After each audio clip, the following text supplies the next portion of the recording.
kerja sama anak-anak sendiri? Syutingnya sendiri untuk Rumah Kentang itu berlangsung sekitar 30 hari. Syutingnya di berbagai macam tempat tentunya. Karena judulnya juga adalah Rumah Kentang, kita mendapatkan cerita di mana rumah itu terletak di sebuah perkebunan kentang. Tentunya kita ingin mendapatkan satu perkebunan kentang yang otentik, makanya kita berada di sini. Kita syuting di sini sekitar 5 harian plus persiapan dan lain-lain, mungkin 6 harian jadinya totalnya. Suasananya dingin sekali. Ini kalau nggak salah minus 7 derajat. Jadi untuk kita sebenarnya merupakan sebuah tantangan ya. Gimana kalian syuting dingin gini? Dingin banget ya, apalagi di villanya di sini. Aduh, pokoknya nggak kuat, dingin banget di sini. Karena mereka juga nanti ada adegan basah kuyup, ada adegan kena air, ada adegan masuk ke dalam tanah di sini. Jadi aku lihat sini mereka walaupun kids ya, walaupun anak-anak, tapi mereka sangat profesional. Jadi saya senang banget bisa kerjasama dengan mereka. Jadi Rumah Kentangnya itu yang tengah-tengah itu tadi ya? Itu bukan rumah kentangnya, itu adalah gudang kentang. Jadi ada lagi di belakang sana lagi ada lagi rumah kentang yang lebih besar. Itu gudangnya, gudang yang juga menyimpan beberapa rahasia ya dari film ini. Kan banyak versi Mas cerita, ada yang di mana, ada yang kalau Mas itu ngambil yang mana, dan mungkin itu sepenuhnya fiksi atau ada ngambil juga dari cerita-cerita yang beredar itu?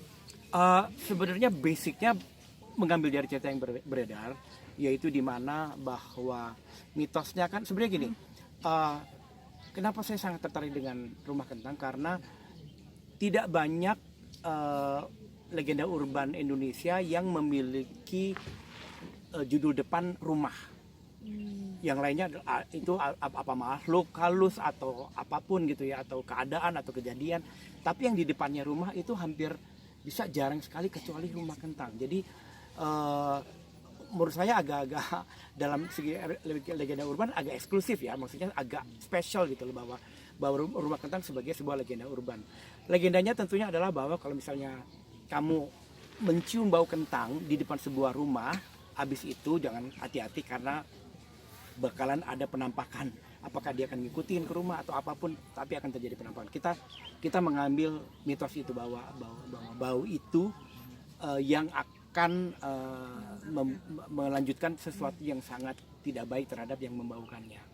Nah, tapi kita eksplor lebih jauh lagi, yaitu asal usulnya. Kenapa bau itu bisa menjadi sebuah simbol bahaya akan terjadi?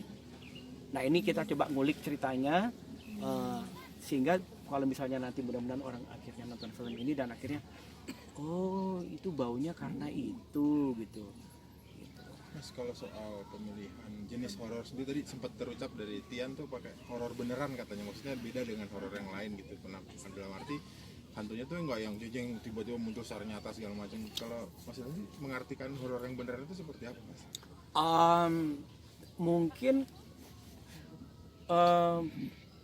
Mungkin karena gini, mungkin lokasi-lokasi yang kita ngambil itu agak-agak otentik.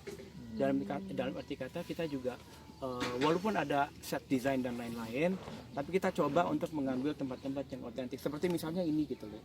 Jadi maksudnya mungkin dengan keberadaan Christian, Luna Maya dan teman-teman adik-adik di sini berada di tempat yang real ya, untuk men-experience sebuah cerita horor di kejadian yang beneran, di tempat yang beneran. Mungkin dari situ mungkin realnya bisa kerasa sama mereka. Lebih ke suasana mencekamnya itu berarti. Iya. Mas, boleh dikenalin yang anak-anak ini kenapa mereka terpilih, terus mereka bermainnya sebagai apa nih, Mas? Coba kenalin satu-satu, bilangin jadi sebagai apa dan mungkin karakternya apa, dari yang besar dulu gimana? Ya. Aku Davina, aku di film ini berperan sebagai Nina. Nina itu kakak tertua dari Adede, dan karakternya sih lebih ke cuek, dan Nina itu sering banget digangguin sama adenya gitu. Cuman kayak gitu, kayak kenapa sih, dan dia tuh hobinya benar-benar suka ngegangguin aku. Dan Nina sih ceritanya lebih dekat ke adik yang paling kecil, ke Bayu. Gimana? Lala? Nala dan Nama aslinya dulu. Ya. aku Nicole Rossi dan aku sebagai Nala. Nala tuh karakternya tuh suka kayak jail-jail gitu, kayak ngeledekin kakaknya. Terus suka kayak iseng gitu, kayak mainin barangnya kakaknya gitu. Apalagi pipasnya